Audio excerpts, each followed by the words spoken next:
Welcome back. Well, we're continuing with our SONA news for you. We do apologize, we're having slight technical difficulties. EFF Deputy President Floyd Shivambu says that today his party will put forward a motion to debate the credibility of President Jacob Zuma in Parliament for tonight's SONA.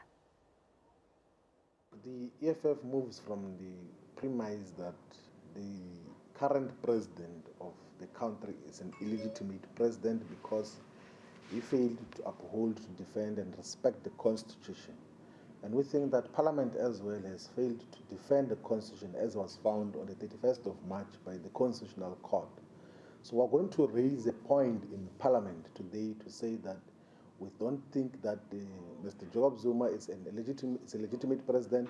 He must not be allowed to address the House today because he's not a legitimate president. We cannot continue to undermine the Constitution, to undermine the Constitutional Court rulings, because that will set a wrong precedent. In the future, those who are going to come will say that the court found against a sitting president and nothing happened. So we're going to raise it in a plenary. We have written to the Speaker on the 1st of February to say that we want to table a motion.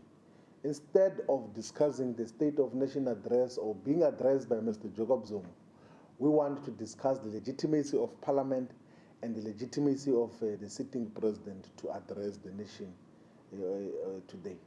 Parliament was also found wanting during that very same time, during that very same case. Why can't you dissolve Parliament then?